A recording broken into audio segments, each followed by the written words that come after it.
Okay, move out.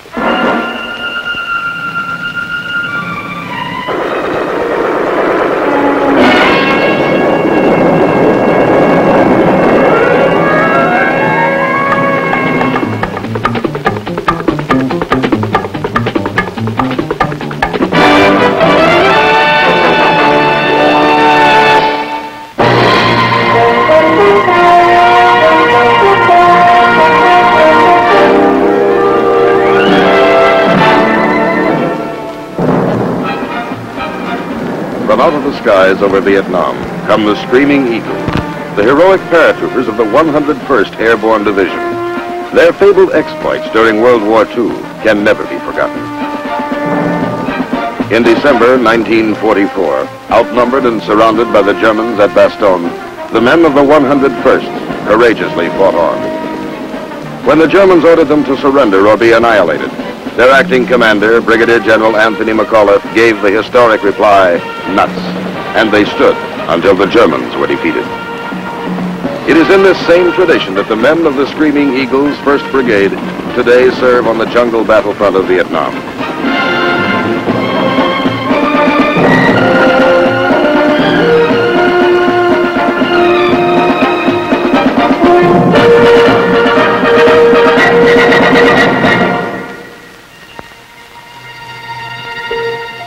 On a warm spring day in 1965, several Army aviation companies arrive in Vietnam aboard the carrier USS Iwo Jima. It is the beginning of the Army's air mobility buildup, the first of the assault helicopters, which soon will fill the air over this embattled land.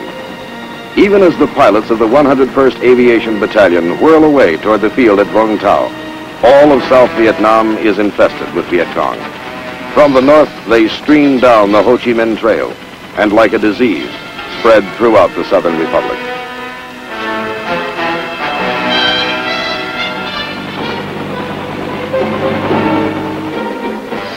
Into this setting come the first of the Screaming Eagles, the aviation crews of Company A, forerunners in the massive American military buildup to stop the communist enemy. For the Republic, this is a time of desperation.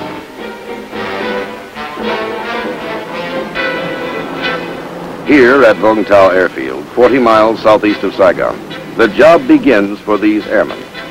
Along with helicopter crews from other aviation companies, the men of the 101st are to be processed for movement to their new homes in the forward areas of Vietnam.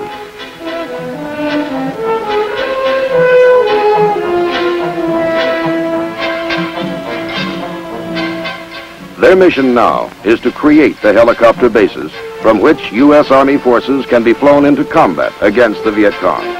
Quickly now, they make ready. In the next 90 days, before the airborne infantry arrives, these men will do a man-sized job.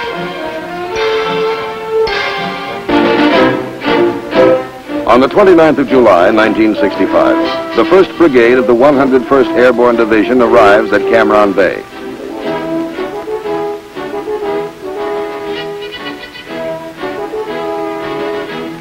The brigade, with its supporting elements, is commanded by Colonel James Timothy, who is welcomed to Vietnam by Ambassador Maxwell Taylor. And by General William Westmoreland. In the ceremonies which follow, Colonel Timothy gets his first look at the strife-torn shores of Vietnam. And for the first time, the brigade unfurls the proud emblem of freedom over the land it is here to protect.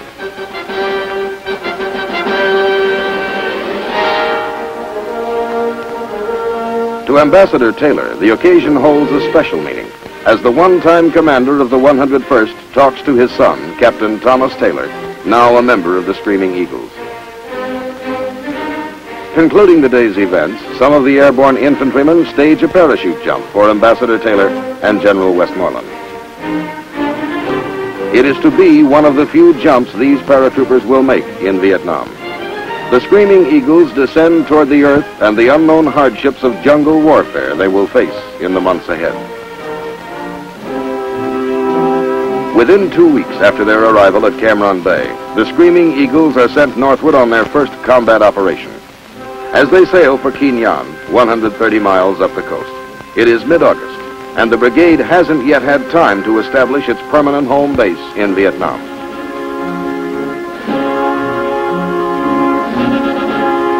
While the Vietnamese are celebrating the Lantern Festival, the men of the 327th and 502nd are moving inland from Kinh Nhon to An Khê in the Central Highlands. Their mission is to clear and secure the An Khê area as a base camp for the U.S. 1st Cavalry Division Air Mobile, which will be arriving from the United States in a matter of days. At Bao Mang Pass, overlooking An Khê, the landings begin. After months of special training at Fort Campbell, Kentucky, this is it, the moment every man knew would come. A Viet Cong main force battalion has been reported in the area, and the airborne infantrymen expect instant contact.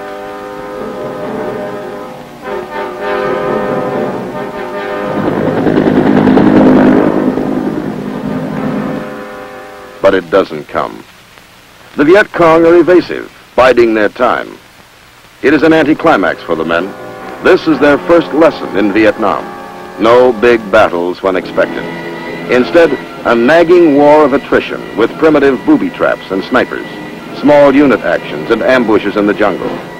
Only when he thinks the situation is favorable will the enemy show himself in force.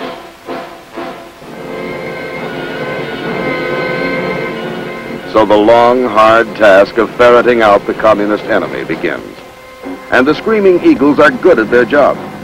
By the end of September, they will kill 600 Viet Cong. It will be a difficult thing, and some of these airborne fighting men will die. But the job, for this time, will be done.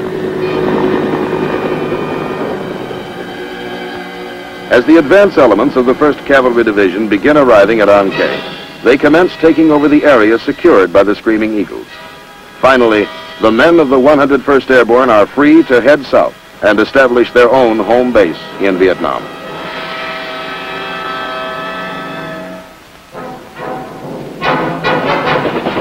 From An Khê and the Central Highlands, the brigade moves 170 miles to the coastal town of Phan Rang. This is to be their permanent camp, as soon as it can be built. Though weary from their campaign in the hill country, they work throughout October until the base at Phan Rang has been set up.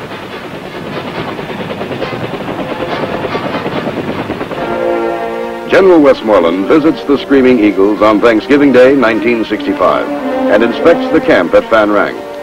He is pleased with their performance at An Khê and congratulates them on a job well done. Even as he returns to Saigon, the brigade is conducting local search and clear operations. As the new year begins, the entire brigade is deployed to Tuy Hoa, 100 miles to the north in Phu Yen province. Known as the Rice Bowl, this is the richest rice-growing region in central Vietnam. From this fertile area come crops to feed all the people of central Vietnam.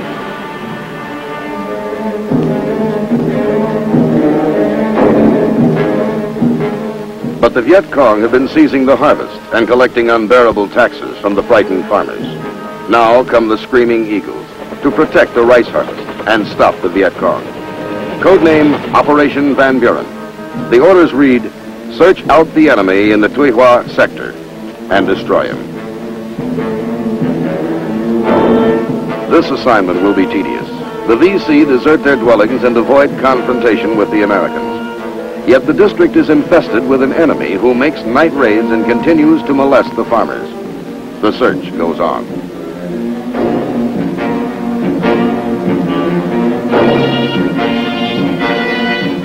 Brigadier General Willard Pearson takes over command of the Screaming Eagles on the 29th of January, 1966.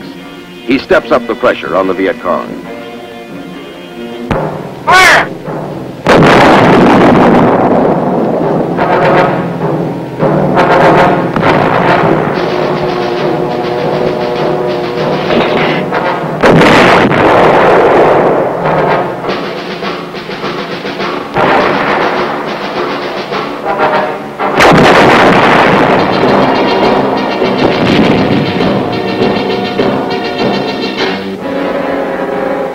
Across the broad reaches of Phu Yen province, the Viet Cong are pursued. For the most part, they evade capture and withdraw to disappear in hidden underground sanctuaries. In the wake of U.S. military operations, the enemy rice raids diminish. But the VC themselves mingle with the local people and often are bypassed, attacking our units from the rear at night.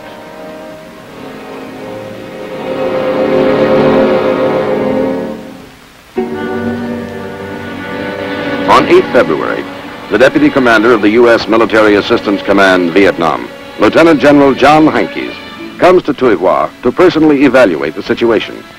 What he sees convinces him that the enemy is well entrenched in the district, that it will require repeated efforts by the 101st to dislodge these communist guerrillas.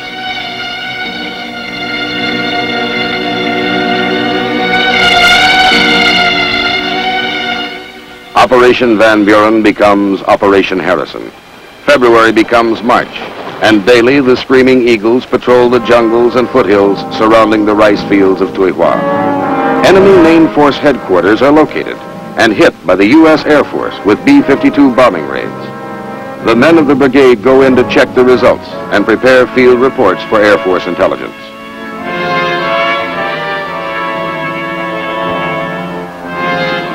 Daily they go out, and daily they return. In 90 days, the men of the brigade gain control of the Tuy Hoa region. Now operating in small units, they kill 516 hardcore Viet Cong troops between February and April.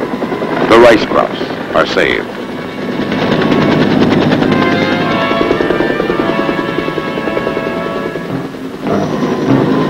Once, early in March, the men of the brigade receive a surprise visit from one of Hollywood's movie heroes, Robert Mitchum.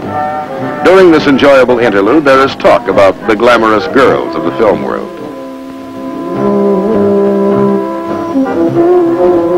Mr. Mitchum is given the opportunity to fire some of the weapons of the real-life heroes in Vietnam.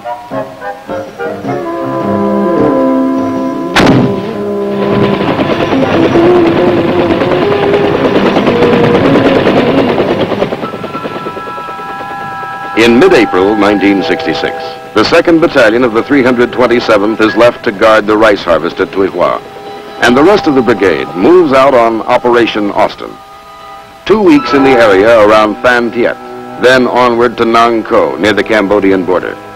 Here, where the Ho Chi Minh Trail enters South Vietnam, the Screaming Eagles meet the 141st Regiment of the North Vietnamese Army. For a while, the fighting is intense.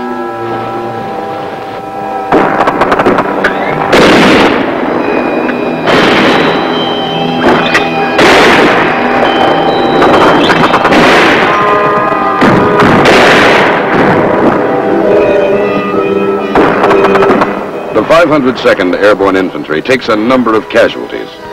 It takes 6 days, from the 14th to the 20th of May, for the U.S. paratroopers to drive the North Vietnamese aggressors out of their positions in the foothills of Nang Co. The Communist regulars are well disciplined, well equipped, and tenacious.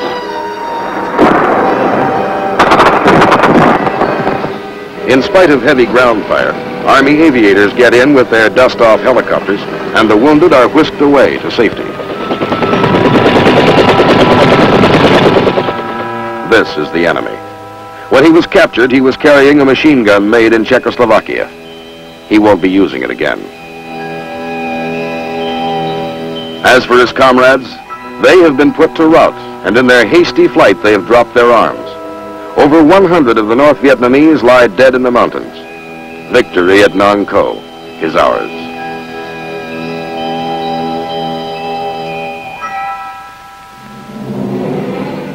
But for the Screaming Eagles, the greatest testing is still to come. Far to the north in Kon Tum province, the brigade launches Operation Hawthorne in the area around Dak To. Kon Tum is a forbidding wilderness lying in the foothills of the mountain country which marks the border of Cambodia. It is the first week of June, and the air is heavy and humid. Until now, the enemy has held sway here.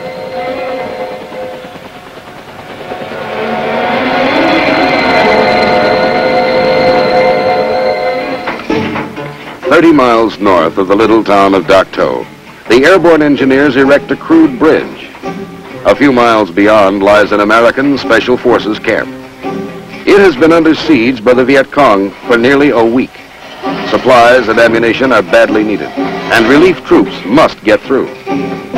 The first of the trucks, begins crossing.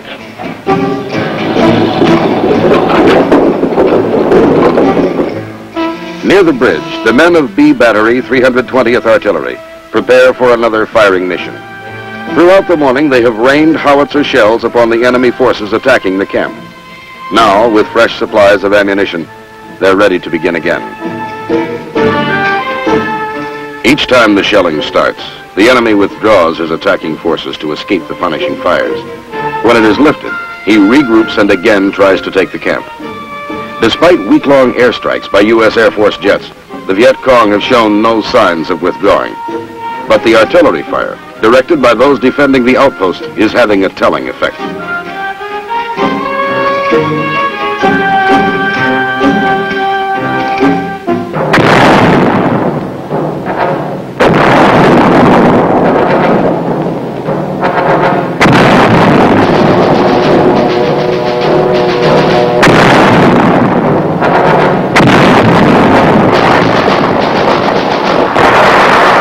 The screaming eagles are under fire. The enemy has come to silence the guns. Communist fire comes from everywhere.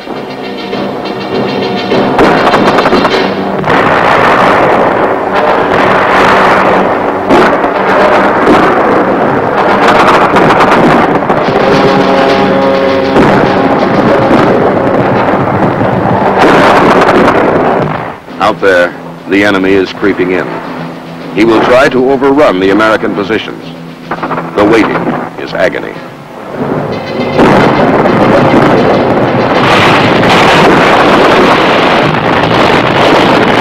Then the enemy makes his move.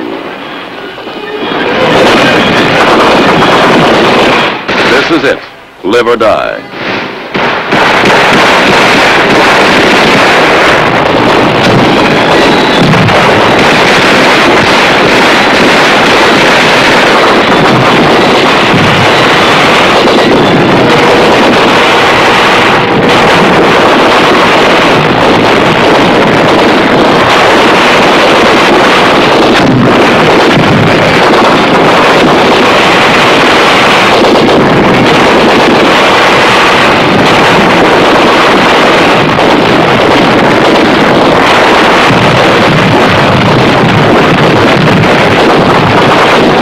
In the forefront, General Pearson, the boss, here in hell.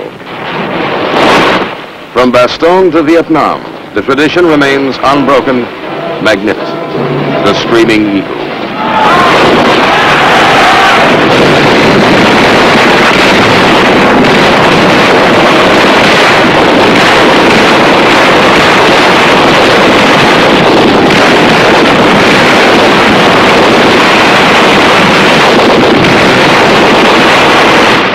The battle wanes.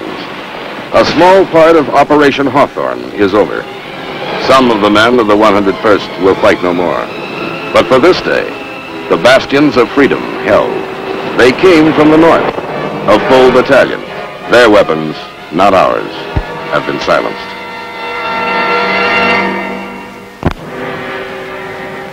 Throughout the oppressive days and nights of June 1966, Operation Hawthorne continues.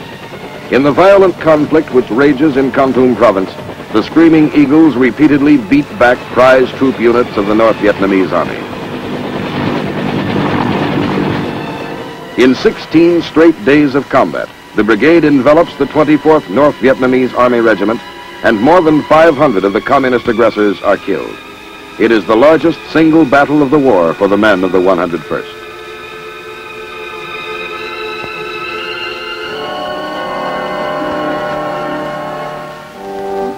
The bitter struggle to preserve the freedom of this little Asian nation is made more bearable as each man is enriched in spirit and strengthened in his resolve.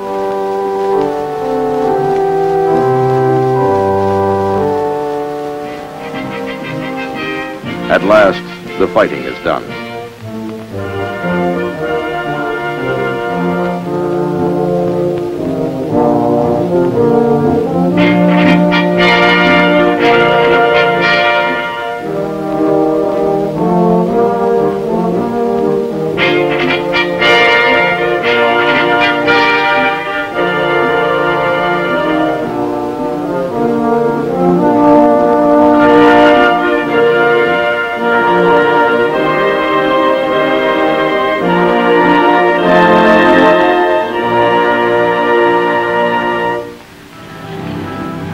All the world had heard about the gallant Screaming Eagles and the battles of Operation Hawthorne. In recognition of their outstanding victory in Kon Province, the Premier of South Vietnam, Nguyen Cao Ky, comes to the little town of Dak To. Premier Ky and the Deputy Premier express the gratitude of their nation in a way that fighting men can understand.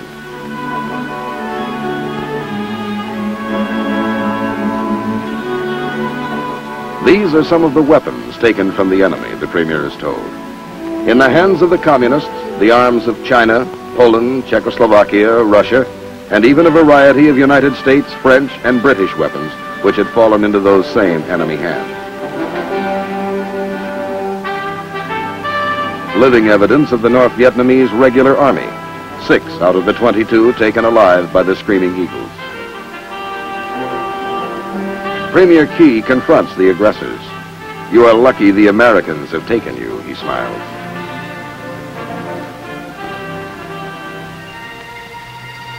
On the 21st of July, following surveillance operations along the Laotian and Cambodian borders, the brigade returns to Tuy Hoa. A new operation labeled John Paul Jones gets underway. Its purpose is to open and secure a 16-mile stretch of National Highway 1 between Tuy Hoa and Vung Ro Bay on the coast. The accomplishment of this mission will speed up logistic support of the Tuy Hoa area by permitting ships to unload at the nearby bay.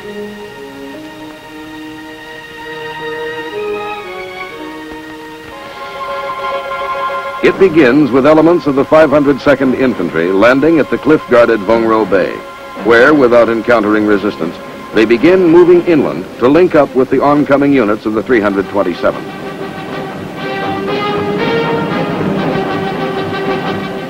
The inland forces push forward,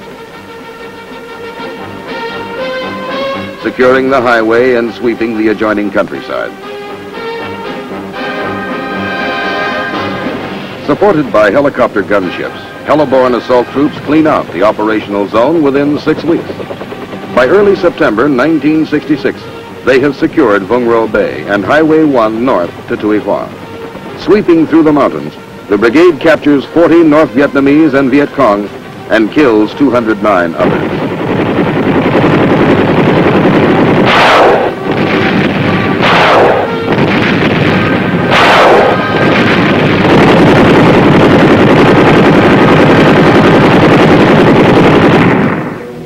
While Operation John Paul Jones is still in progress, the engineers begin construction work on the connecting highway between Vung Ro Bay and Highway 1. The Screaming Eagles have done their job well, and a new seaport is born.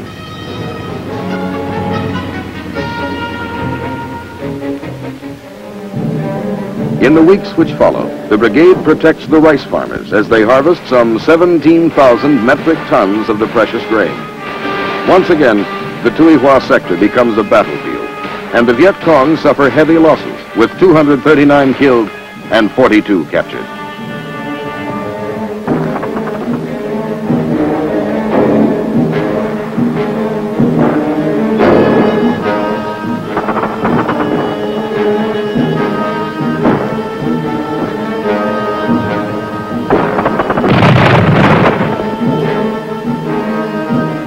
The Viet Cong have had enough. They are nowhere to be found.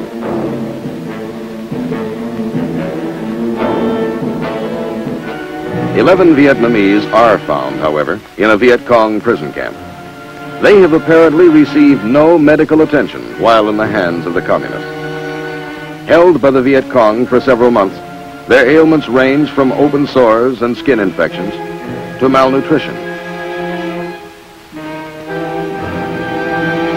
as well as deformities caused by unset broken bones.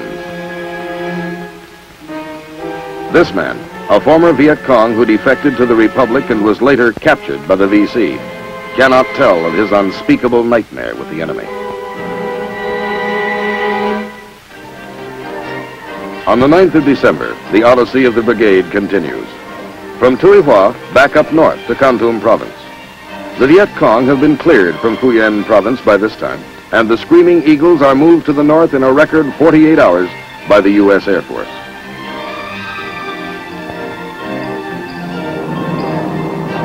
The deployment of the brigade by means of parachute marks the first jump in more than a year for many of the men. But they're in superb physical condition, and the jump goes well. As 1966 draws to a close, the brigade descends upon Kon Tum province to take part in Operation Pickett. Fighting side by side with Vietnamese army forces and militia, the men of the 101st once again will scour the countryside, finding and finishing the enemy.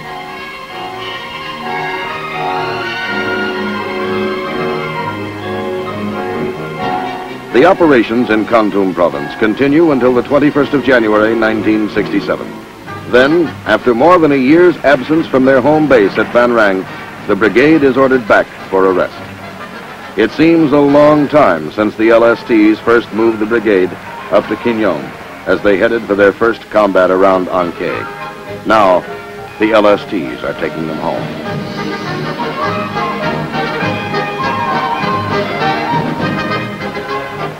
On the 26th, the last convoy rolls into camp at Van Rang. Brigadier General Willard Pearson welcomes the men home. It will be one of his last official acts as brigade commander.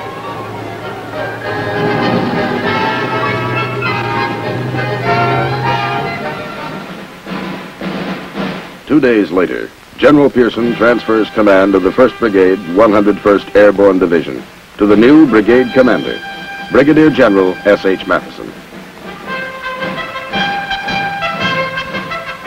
The battle-hardened troops watch with solemn pride as Lieutenant General Engler pins the Legion of Merit on the uniform of their departing commander. So the Screaming Eagles bid farewell to the commander who led them in 14 combat operations from one end of Vietnam to the other.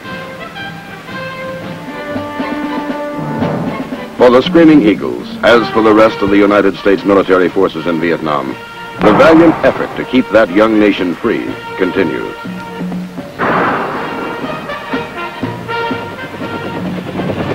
However far removed from our shores, the conflict between those who cherish human dignity and those who would snuff it out affects us all. In this belief, the gallant men of the United States Army stand steadfast, not only in Southeast Asia, but wherever they may be asked to serve in freedom's cause.